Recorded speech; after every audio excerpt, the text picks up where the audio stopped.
16 अप्रैल को शादी था। ये दोनों 9 दिन पहले ही भाग गए। मतलब कि आपका जिस लड़का से शादी हो रहा था उस लड़का को लेकर के कौन भाग गई? मेरी माँ। आपकी माँ भाग गई? जी। मतलब आपके होने वाले पति के साथ आपकी माँ ही भाग गई? दोनों लोग भाग गए हैं, हमको बाद में पता चला ये बात। आपका जिस लड़का से शादी होने वाला था उस लड़का का क्या नाम था? राहुल कुमार।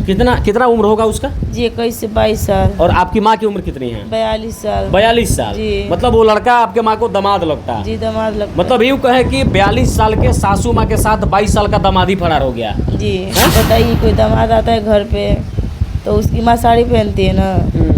मेरी माँ इसी है, बताइए, कलंक कहने में शर्म हमारे सूट सलवार जींस टॉप पहनती थी उसके सामने। मतलब दामाद के लिए। अभी हमारे साथ इस लड़की को आप देख रहे हैं, इस लड़की की शादी होने वाली थी। 16 अप्रैल को बारात आती और बारात आती उससे पहले जिस लड़का से इस लड़की की शादी हो रही थी उस लड़का को इनकी माँ ही लेकर के फरार हो गई। मतलब समझिए कि सास और दामाद का जो रिश्ता होता है वो माँ और बेटा के रिश्ता की तरह पवित्र माना जाता है। और इस कलयुगी औरत ने अपने दामाद के साथ भाग करके यह साबित कर दिया और यह दिखा दिया कि रिश्ता भी कितना पवित्र क्यों ना हो उसे गंदा किया जा सकता है। अभी हमारी मौजूदगी उत्तर प्रदेश के अलीगढ़ में है और अलीगढ़ की ये लड़की मडरात थाना क्षेत्र की रहने वाली है। हम इनसे बातचीत करेंगे कि आखिरकार घटना कैसे क्या हुआ था। अच्छा, क्या नाम है आपका? जी शिवानी कुमारी। अच्छा शिवानी, क्या हुआ है, क्या घटना हुआ आपके साथ? जी मेरे जिससे शादी होने वाली थी ना, राहुल जी से, और मेरे मम्मी से दोनों अफेयर चल रहा था, हमको पता नहीं था। शादी से 16 अप्रैल को शादी था। ये दोनों 9 दिन पहले ही भाग गए। मतलब कि आपका जिस लड़का से शादी हो रहा था उस लड़का को लेकर के कौन भाग गई? मेरी माँ। आपकी माँ भाग गई? जी। मतलब आपके होने वाले पति के साथ आपकी माँ ही भाग गई? दोनों लोग भाग गए हैं, हमको बाद में पता चला ये बात। मतलब ये कैसे हो गया? हम मौसी घर पे गए थे, शादी था मौसी की लड़की का। ये दोनों मम्मी से बोले घर पे चलिएगा नहीं शादी में। ये बोली तुम चलो हम आएंगे बाद में, तबीयत सही नहीं, दवा खाओ के आराम होगा तो आएंगे। हम मौसी शादी में गए, मौसी कहीं से आ रहे थे, दोनों फरार रहे यहाँ से। तब पता चला कि तब इनका फ़ोन स्विच ऑफ बता रहा था लड़का का, और मेरी माँ का भी स्विच ऑफ बता रहा था। अच्छा, आपका जिस लड़का से शादी होने वाला था उस लड़का का क्या नाम था? राहुल कुमार। कितना उम्र होगा उसका? जी 21 से 22 साल। और आपकी माँ की उम्र कितनी है? 42 साल। 42 साल। जी। मतलब वो लड़का आपके माँ को दामाद लगता है? जी दामाद लगता। मतलब यूँ कहे कि 42 साल के सासू माँ के साथ 22 साल का दामादी फरार हो गया। जी। मतलब दामाद को लेकर के सास फरार हो गया। जी दोनों लोग गायब है, उत्तराखंड में है। उत्तराखंड में है दोनों? जी। अच्छा, आपको कैसे पता चला कि आपके होने वाले पति को आपकी माँ लेकर के भाग गई है? तब घर पे आए तो मम्मी नहीं है, तो छोटा भाई से पूछे मम्मी कहाँ है, तो लोग बोले कि पता नहीं कहाँ, सुबह से नहीं आई है, सुबह से शाम तक हो गया। तब हम फ़ोन करने लगे तो दोनों को मोबाइल स्विच ऑफ बताने लगा। हमको एक दिन बाद पता चला कि मतलब अब तो दोनों गायब हो गया, दोनों स्विच ऑफ बताने लगा फ़ोन। तब हम समझ गए दोनों साथ में है। फ़ोटो भी छोड़ दिया ना जाते जाते, रील पे फ़ोटो बना के छोड़ दिया, तभी हम समझ गए। अच्छा, कभी आपने सोचा था कि आपके ज़िंदगी को आपकी माँ ही उजाड़ देगी? पहला माँ है जो ज़िंदगी बर्बाद कर दी है। ये माँ नहीं है, कलंक है दुनिया का। तो माँ के नाम पे कलंक है? जी। माँ बेटी का घर थोड़ी ना उजाड़ती है।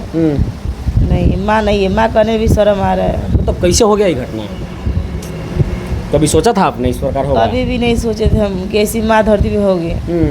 घर पे भी आता था ना तो उसी से बात आता था, हमसे कम। हम बोलते थे कितना आप दोनों बात करते हैं, बोलते थे बेटा था हम तो बात नहीं करेंगे, यही ना बड़ा है, कौन देखने वाला है हमारा। हमको भगा देती थी। ये दोनों में बहुत प्यार था, लेकिन हमको शक नहीं होता था। जी। मतलब ये दोनों का अफेयर पहले से चल रहा था? जी, शायद 3-4-5 महीना हो गया। शादी के 7 महीने तय हुआ था और 2 महीने बाद ये लोग तय अपने में। अच्छा, आपको ये कब पता चला, कब भनक मिला या कब शक हुआ कि आपकी माँ जो है आपके होने वाली पति से बात करती है? शक होता था तब, दिन रात दोनों बतियाते थे ना, तो शक तो हो ही करता था। ये बोलती थी ना कि दामाद है तो नहीं बात करेंगे, हम किससे बात करेंगे बताओ। तब कुछ नहीं बोलते थे। पापा से तो बात नहीं करती थी मम्मी, और पापा से कहते भी, पापा रोज़ कॉल नहीं करते थे, सब विदेश रहते हैं तो रोज़ थोड़ी ना कॉल करेंगे। पापा के पास हम नहीं कॉल लगता ही नहीं, हम कॉल करते थे नहीं लगता था। उधर से पापा कभी कभी कॉल करते तो हम बताते थे, तो पापा मम्मी को बहुत गाली देते थे। जी।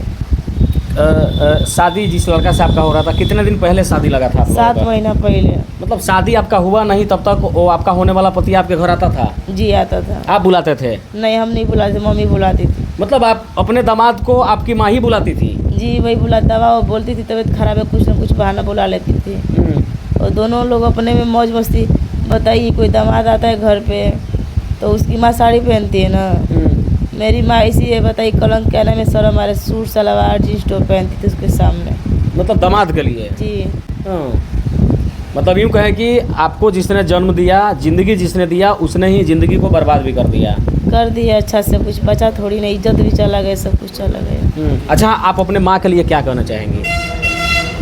माँ है, देखिए माँ नहीं है वो, नहीं माँ नहीं है। क्या है तो? सवतीन हो गई, माँ है वो सवत बन गई हमारी। अच्छा, अब दोनों को पता चला है? उत्तराखंड में मेरे पापा आए हैं ना, विदेश से केस किए हैं। जी, केस किए हैं तो बोल रही है कि तुम शादी करा दे रहे हैं उसी डेट पे कर लो। अब बताइए कौन सा मूल्य की शादी हम करेंगे उसके साथ में? नहीं करेंगे अब। मतलब अब अगर आपको अगर मौका मिले या ऑफर भी दिया जाए कि ठीक है उसी लड़का के साथ अब तुम शादी कर लो, आपकी माँ कहेगी कि शादी मैं करवा देती हूँ, तो शादी करिएगा? नहीं करेंगे, क्यों करेंगे आप बताइए? पूरा बर्बाद हो गया, सब कुछ खत्म हो गया, इधर चला गया। मेरा छोटा छोटा भाई के वो मुंह नहीं देखी, और मामा लोग भी कॉल कर रहा था, और मामा लोग भी रो रहा था, सब लोग रो रहा है। बताइए इज्जत चला गया तो हम क्यों शादी करेंगे? अब कुछ बचा है शादी करेंगे? नहीं करेंगे शादी, नहीं करेंगे। अपने शादी के बारे में अब क्या ख्याल है आपका? शादी करना कि नहीं करना? मैं शादी नहीं करूँगी अब शादी नहीं करना है? जी नहीं। क्यों? छोटा छोटा भाई है, उन लोग को पास बोलेंगे, शादी नहीं करेंगे। मतलब भाई के सहारे ही जिंदगी बिता लेना है? जी बिता लेंगे, उन लोग को पढ़ाएंगे लिखाएंगे। पापा तो रहते नहीं, पैसा भी तो नहीं कि रुकेंगे घर पे। और मेरे ससुर फ़ोन की, जिसे शादी मतलब हुआ था, वो ससुर फ़ोन किए थे, बोले कि मतलब दोनों लोग मिल के किया ना, तो लोग बोला है कि ये लोग तांत्रिक के पास मेरी माँ जाती थी, जंतर मंतर बनवाई थी, उसको पहनाई थी हाथे में। जी। मतलब आपके होने वाले पति को पाने के लिए आपकी माँ जो है हर प्रकार का कर्म करती थी? जी करती थी, जाती थी, लेकिन हम बोलते तुम कहाँ इतना जाती हो, लेकिन वो हमको डांट देती थी।